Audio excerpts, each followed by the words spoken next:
চাঁদপুরে আকস্মিক কালবৈশাখীর তাণ্ডবে ঢাকা থেকে আসা দুটি যাত্রীবাহী লঞ্চ ক্ষতিগ্রস্ত হয়েছে।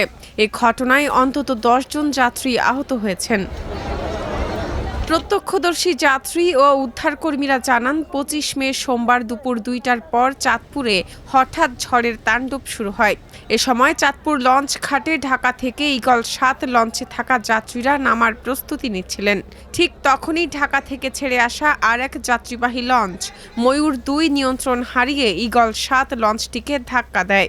চাঁদপুর ঘাটে আসার হয়তো ১০-১৫ মিনিট আগে আপনার হঠাৎ করে এত বড় বড় রোলিং হচ্ছে, জাহাজ কন্ট্রোল রাখা পসিবল না। আর কোথায় জাহাজ যাচ্ছে এটাও ঠিক করা করা যায় না। হঠাৎ সংঘর্ষে আতঙ্ক ছড়িয়ে পড়ে দুই লঞ্চে থাকা যাত্রীদের মধ্যে। প্রাণ বাঁচাতে অনেকে হুড়োহুড়ি করে নামতে গিয়ে আহত হন।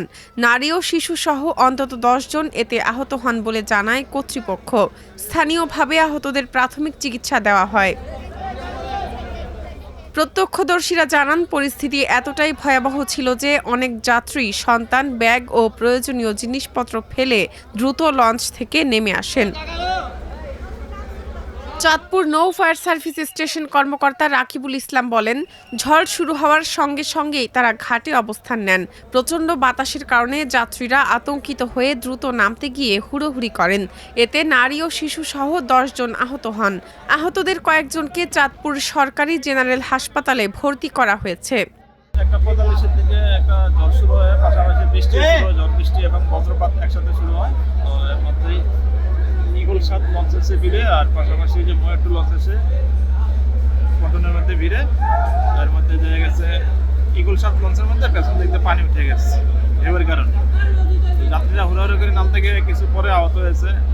চাঁদপুর নৌ পুলিশ সুপার সৈয়দ মুশফিকুর রহমান জানান, ঘটনার পরপরই নৌ police, coast guard, fire service ও স্কাউট সদস্যরা উদ্ধার ও নিরাপত্তা কার্যক্রম শুরু করেন।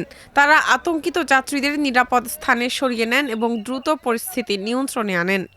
আমরা সাথে সাথে এখানে ঘাটে দায়িত্ব থাকা কর্তব্যরত স্টাফ এবং নৌ পুলিশ এবং কোস্ট গার্ড, ফায়ার সার্ভিস এদেরকে নিয়ে আমরা উদ্ধার তৎপরতা চালাই। আমরা এখন উদ্ধার তৎপরতা আমাদের শেষ পর্যায়ে। আমরা সকল যাত্রীদেরকে নিরাপদে আমরা পল্টনে নিয়ে আসি এবং যাত্রীদের যে সমস্ত মালামাল তারা লঞ্চে রেখে গিয়েছিল সেগুলো মালামালগুলো পরে নিয়ে এসে যাত্রীদেরকে বুঝিয়ে দেওয়া হয়। দুটি বাচ্চা হারানো গিয়েছিল। আসলে বাচ্চা দুটি প্রচণ্ড ঝড়ের মধ্যে তাদের গার্জিয়ান যারা ছিল, গার্জিয়ানরা বাচ্চা দুটিকে লঞ্চে রেখেই তারা নিজেরা চলে আসছিল। তো পরবর্তীতে আমরা বাচ্চা দুটিকে উদ্ধার করে স্থানীয়ভাবে আমরা একটা বাসায় রাখি। তো আমাদের কাছে যখন তার গার্জিয়ানরা আসে তখন আমরা তাদের বাচ্চা কিনা সেটা পরীক্ষা পূর্বক আমরা তাদেরকে বাচ্চাগুলো হস্তান্তর করি।